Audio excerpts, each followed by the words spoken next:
Selamat pagi, salam sejahtera. Perkenalkan, saya Raden Aditya Wijaya Dharma. Pada kesempatan yang sangat baik ini, saya akan memaparkan mengenai tesis saya yang berjudul Analisis Perbandingan Kinerja Portofolio Value Stock dan Growth Stock.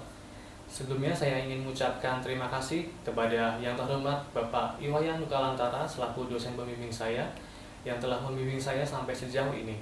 Dan juga terima kasih kepada Bapak Ibu Dewan Penguji atas waktu dan kesempatannya.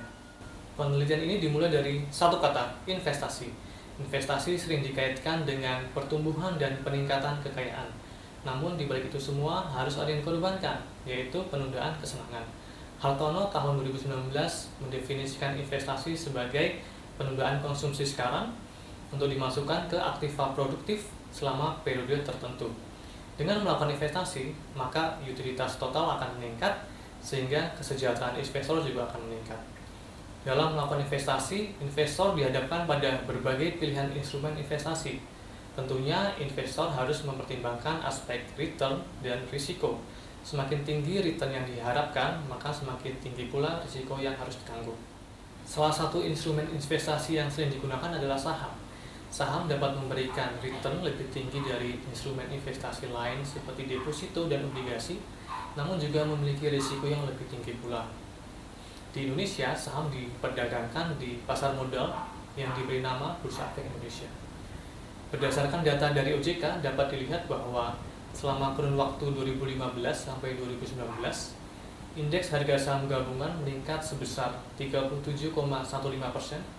Jumlah emiten yang terdaftar di Bursa Efek Indonesia meningkat sebesar 28,21%. Dan kapitalisasi pasar meningkat sebesar 49,1%. Ini sungguh pencapaian yang luar biasa. Hal ini menandakan bahwa pasar modal di Indonesia merupakan pasar modal yang berkembang dan menarik bagi investor.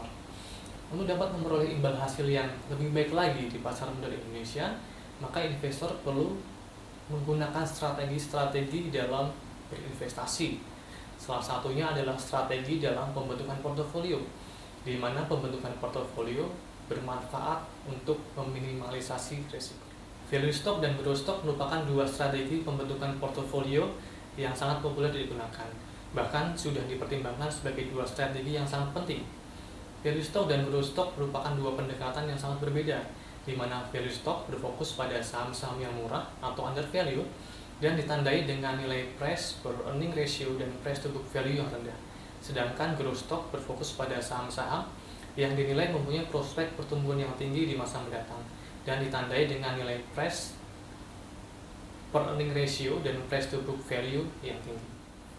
Berbagai penelitian telah dilakukan untuk menganalisis manakah strategi yang mampu menghasilkan kinerja yang lebih baik, apakah value stock atau growth stock.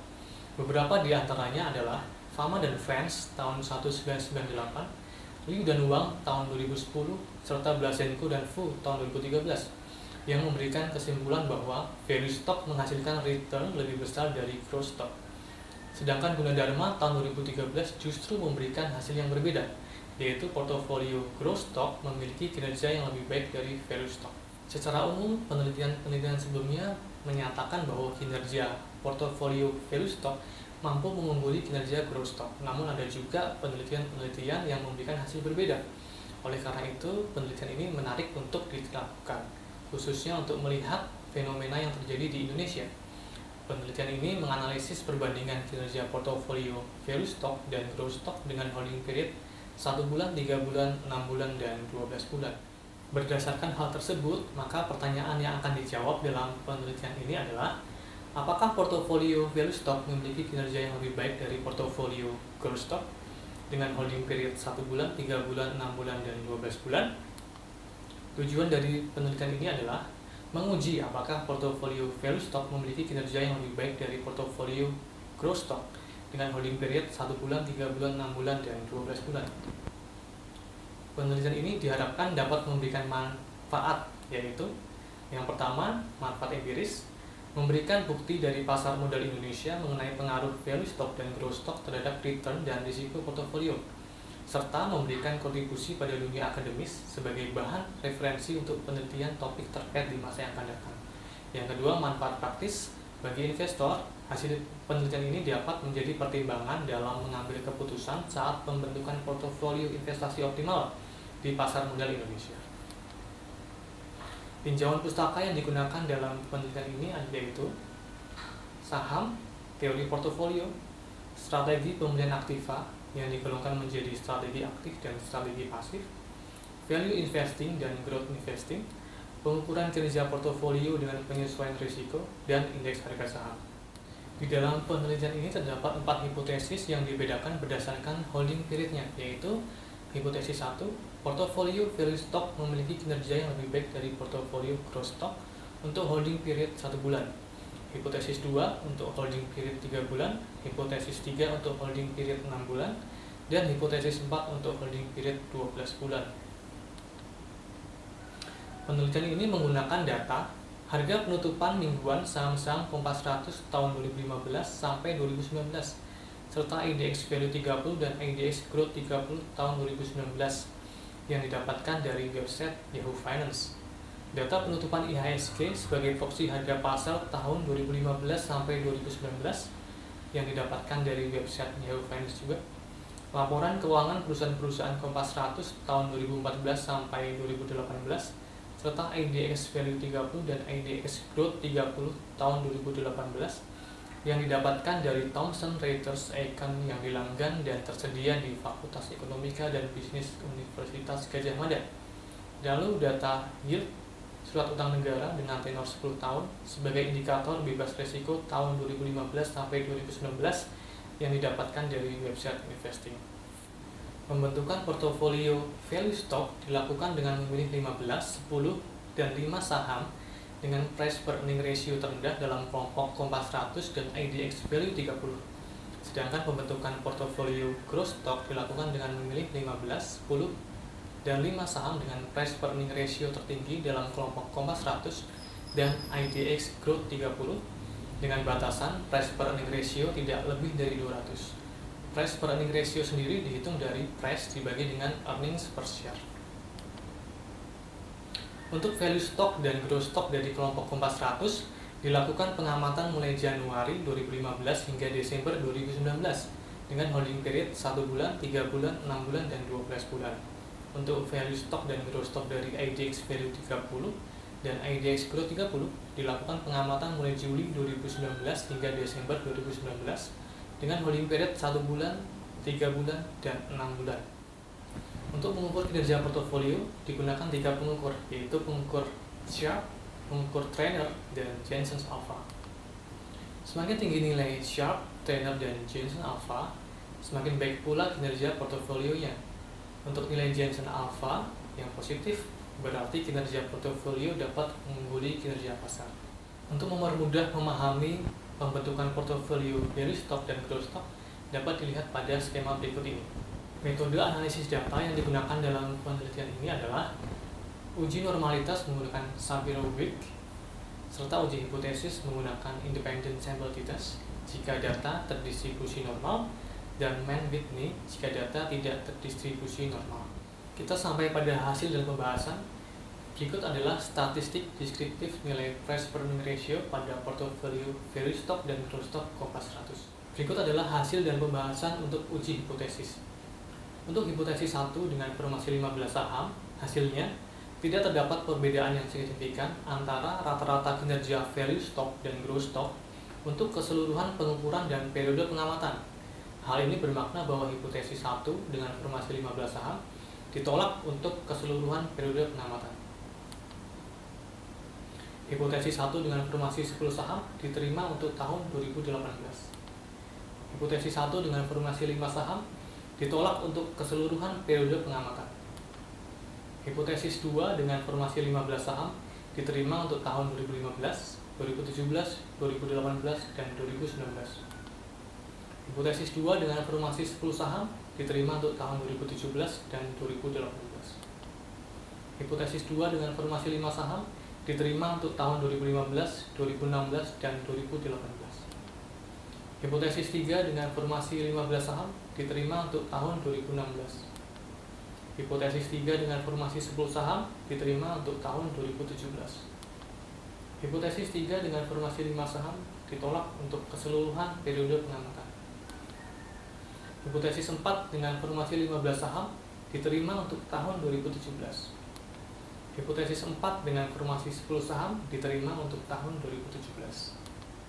Hipotesis 4 dengan formasi 5 saham diterima untuk tahun 2017. Berikut adalah hasil dari uji hipotesis untuk portofolio yang dibentuk dari IDX Value 30 dan IDX Growth 30 periode Juli sampai Desember 2019 dengan formasi 15 saham. Hasilnya menunjukkan bahwa portofolio growth stock justru menghasilkan kinerja yang lebih baik dari portofolio value stock. Begitu pula dengan portofolio yang dibentuk dari Kompas 100 periode Juli sampai Desember 2019. Jika kita melihat lebih rinci, portofolio yang dibentuk dari IDX Growth 30 mampu menghasilkan kinerja yang lebih baik dari portofolio yang dibentuk dari Kompas 100 periode Juli sampai Desember 2019. Sebagai contoh untuk holding period 1 bulan dengan pengukuran Sharpe, portofolio yang dibentuk dari IDX Growth 30 menghasilkan kinerja 0,4031, sedangkan portofolio yang dibentuk dari Kompas 100 menghasilkan growth stock sebesar 0,2293. Untuk portofolio IDX Value 30 dan Growth 30 dengan formasi 10 saham pun memberikan hasil yang sama, yaitu portofolio growth stock memiliki kinerja yang lebih baik dari portofolio value stock. Begitu pula dengan portofolio IDX Value 30 dan Growth 30 dengan formasi 5 saham. Adapun kesimpulan dari penelitian ini adalah sebagai berikut. Yang pertama, untuk holding period 1 bulan, portofolio value stock memiliki kinerja yang lebih baik dari portofolio growth stock pada tahun 2018 dengan formasi 10 saham. Yang kedua, untuk holding period 3 bulan, portofolio value stock memiliki kinerja yang lebih baik dari portofolio growth stock pada tahun 2015, 2017, 2018, dan 2019 dengan formasi 15 saham, tahun 2017 dan 2018 dengan formasi 10 saham, serta tahun 2015, 2016, dan 2018 dengan formasi 5 saham. Yang ketiga, untuk holding period 6 bulan, portofolio value stock memiliki kinerja yang lebih baik dari portofolio growth stock pada tahun 2016 dengan formasi 15 saham dan tahun 2017 dengan formasi 10 saham. Yang keempat, untuk holding period 12 bulan, portofolio value stock memiliki kinerja yang lebih baik dari portofolio growth stock pada tahun 2017 dengan formasi 15 saham, 10 saham, dan 5 saham. Yang kelima, untuk portofolio value stock dan growth stock yang dibentuk dari IDX Value 30 dan IDX Growth 30 pada Juli sampai Desember 2019, portofolio growth stock memiliki kinerja yang lebih baik dari portofolio value stock untuk holding period 1 bulan, 3 bulan, dan 6 bulan. Untuk portofolio value stock dan growth stock yang dibentuk dari Kompas 100 pada Juli sampai Desember 2019, portofolio growth stock memiliki kinerja yang lebih baik dari portofolio value stock untuk holding period 1 bulan, 3 bulan, dan 6 bulan. Yang terakhir, untuk portofolio yang dibentuk pada Juli sampai Desember 2019, portofolio growth stock IDX Growth 30 memiliki kinerja yang lebih baik dari portofolio growth stock Kompas 100. Bagian terakhir dari penelitian saya ini adalah tentang keterbatasan dan saran, di mana penelitian ini memiliki beberapa keterbatasan, yaitu yang pertama, penelitian ini hanya menguji kinerja portofolio dalam jangka pendek, yaitu dengan holding period paling lama 12 bulan. Yang kedua, penelitian ini tidak menguji kinerja portofolio berdasarkan jenis industri, di mana setiap jenis industri memiliki karakteristiknya masing-masing. Yang ketiga, penelitian ini menggunakan harga penutupan saham biasa atau close price tanpa memperhitungkan efek dividen.